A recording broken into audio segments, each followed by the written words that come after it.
Vous avez certainement déjà réalisé un test de cholestérol, ce fameux bilan lipidique qui fait partie de toutes nos évaluations annuelles. Et vous pensez que ce test peut vous renseigner sur votre santé cardiovasculaire, sur vos risques cardiovasculaires? Eh bien, aujourd'hui, on va prendre le temps d'analyser ce test avec vous, de vous donner des outils pour pouvoir discuter avec votre médecin et vous allez aimer ça.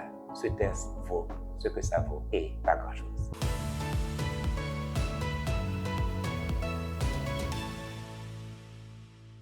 Je suis Dr Dieudonné Jean-Baptiste, je pratique la médecine fonctionnelle.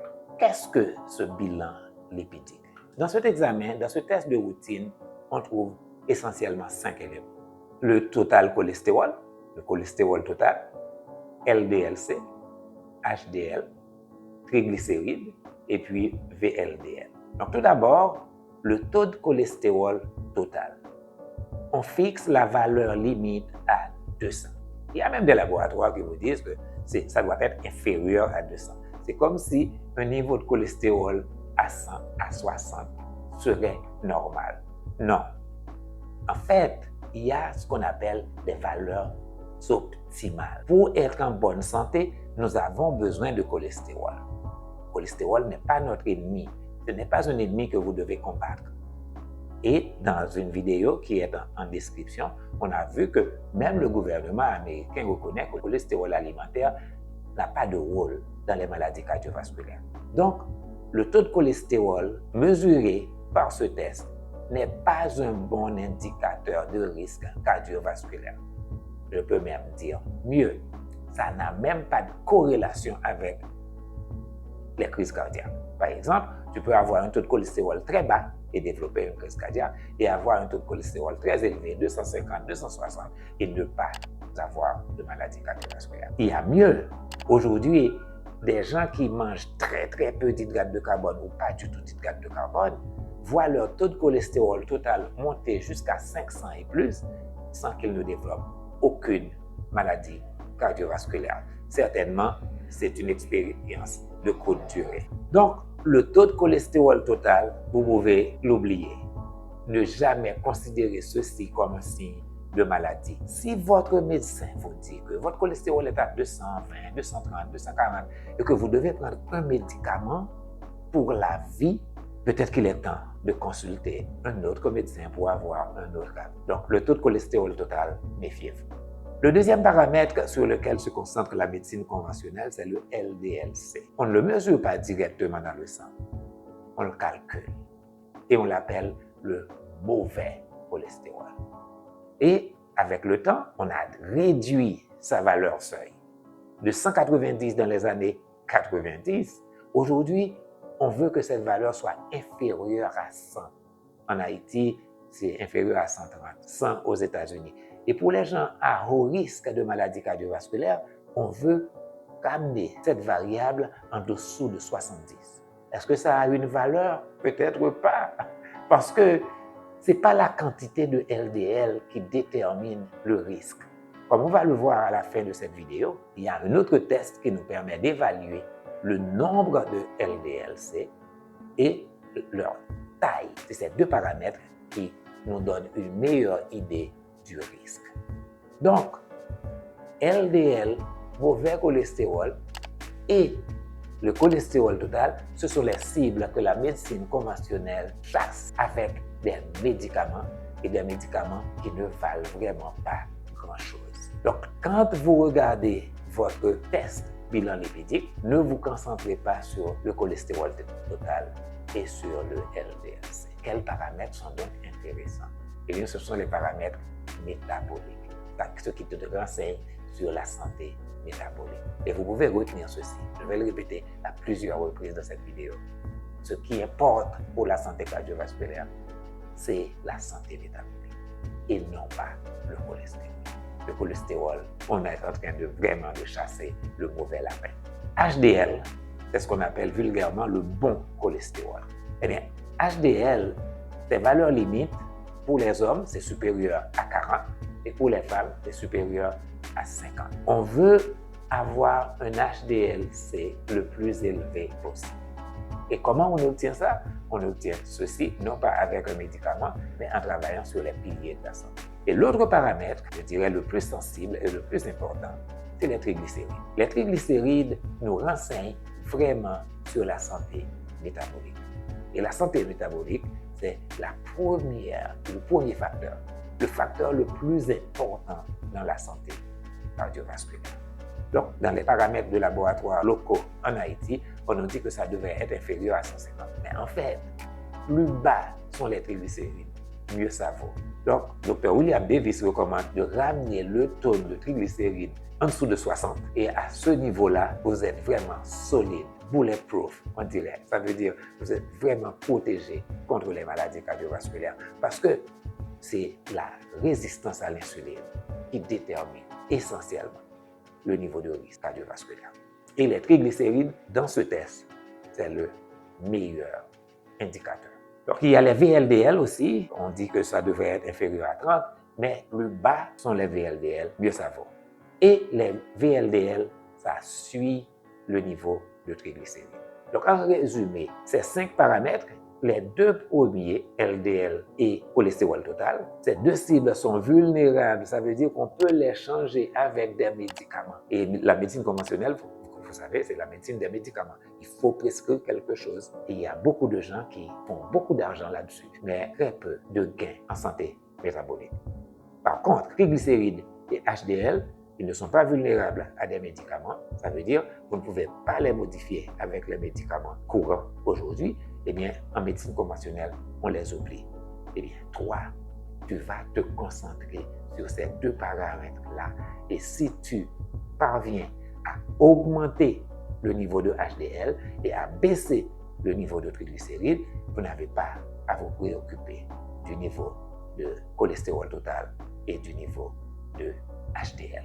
Donc, si vous retournez dans l'histoire, vous allez voir que avec le temps, le taux de cholestérol total a été baissé de 1980 à 2013. C'est passé de plus de 300 et maintenant c'est en dessous de 200. Et LDL, c'est passé de 190 à aujourd'hui inférieur à 100. Et pour les gens à haut risque, c'est inférieur à 70. On peut le réaliser, ces chiffres, avec des médicaments. Et ces médicaments, c'est les statines. Quand on les prend, on va avoir des résultats en corrigeant un chiffre, mais pratiquement pas de résultats en termes de santé métabolique. Il faut se rappeler que le taux de cholestérol total, c'est une valeur brute. Ça ne nous dit rien sur la qualité des lipoprotéines et c'est la qualité des lipoprotéines qui détermine le risque cardiovasculaire. LDL élevé, LDL bas, ça ne veut rien dire.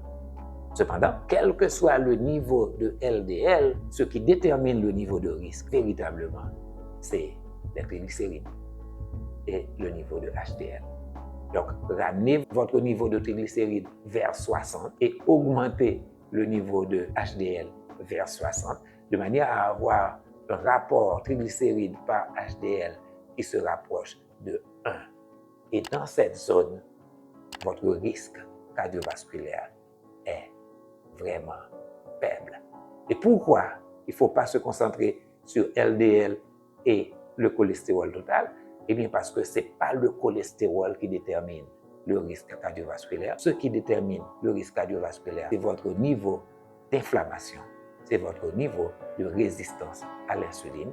Et ces 2 facteurs-là nous renseignent sur l'état de l'endothélium vasculaire.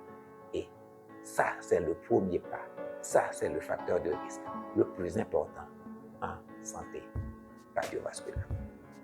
Donc, le point essentiel à retenir, triglycérides et HDL, ces 2 variables-là, on veut les optimiser, on veut avoir un rapport qui s'approche de 1. L'une des principales limites de ce bilan lipidique, c'est que ça ne nous dit rien sur la nature des lipoprotéines de basse densité LDL. Et ce sont ces molécules-là qu'on retrouve dans la paroi des vaisseaux. C'est pour cela qu'on les appelle des molécules athérogènes. Si ces molécules sont de grande taille, elles sont flottantes, elles ne sont pas dangereuses. Mais quand elles sont petites, denses, là, ils posent un problème sérieux. Et c'est là que le test, un test de lipides avancé, NMR Lipid Profile ou Cardio IQ, ça vient, ça a sa place. Ça nous renseigne sur ces particules hétérogènes qu'on appelle ApoB, la dimension et le nombre des molécules d'LDL, et ça nous donne une meilleure valeur prédictive du test en termes de santé cardiovasculaire. Laisse-moi reprendre. Si vous voulez avoir une meilleure idée, demandez à votre médecin de faire un test de bilan lipidique avancé qui renseigne sur ApoB, sur la taille et le nombre des molécules. Il y a d'autres paramètres tels que LP petit a qui sont importants, mais pas aussi importants que les variables que je viens de mentionner. Ça, c'est l'aspect lipide, l'aspect lipoprotéine. Mais en fait, ce qui détermine vraiment le risque cardiovasculaire, c'est le niveau d'inflammation et l'état de santé métabolique. Donc, il faut demander en plus du bilan lipidique, si vous voulez vraiment avoir une idée de votre santé cardiovasculaire, mesurer des marqueurs inflammatoires comme C-réactive protéine hautement sensible, HSCRP, fibrinogène, ferritine, homocystéine. Je reviendrai sur ces variables dans une autre vidéo. Car ces variables te donnent une idée de ton terrain inflammatoire et l'inflammation, c'est la cause principale des maladies cardiovasculaires. Ensuite, il faut regarder le niveau de santé métabolique en mesurant l'insuline à jeun, hémoglobine A1C. Eh bien, il faut savoir que l'insulinorésistance, c'est un facteur essentiel en maladie cardiovasculaire et parce que ça détermine l'état de l'endothélium vasculaire. L'endothélium vasculaire, c'est la couche qui protège la paroi des vaisseaux, c'est la couche dans l'artère qui est en contact avec le sang. Eh bien, quand l'endothélium fonctionne bien, même si tes lipides ne sont pas très jolis quand on les regarde avec les yeux de la médecine conventionnelle, tu n'as pas à avoir peur. Mais mesurer la fonction endothéliale, c'est quelque chose de très difficile de nos jours. Ce n'est pas un des tests qu'on peut réaliser couramment. Donc, en médecine fonctionnelle, on ne traite pas un chiffre. On cherche les facteurs, les causes profondes. Regardez l'alimentation, le métabolisme, l'inflammation, les modes de vie. Et l'objectif ici est de réparer le terrain, pas seulement de baisser un taux de cholestérol total ou bien de baisser un niveau de LDL. Il faut croire que cette approche, c'est la promesse du futur. Parce que pendant les 30 dernières années, on a vendu plus de trillions de dollars de médicaments pour baisser le taux de cholestérol et les maladies cardiovasculaires restent et demeurent la première cause de mortalité. Donc le bilan lipidique a une valeur limitée. Il faut aller plus loin. Il faut aller vers des bilans lipidiques avancés et il faut aussi accompagner ces tests d'un bilan inflammatoire et d'un bilan métabolique. Merci d'être avec nous jusqu'à la fin de cette vidéo. Et si vous avez aimé, prenez le temps de nous laisser un commentaire, laissez vos questions, aimez la vidéo, abonnez-vous si vous ne l'avez pas déjà fait et n'oubliez pas, le cholestérol n'est pas le grand méchant.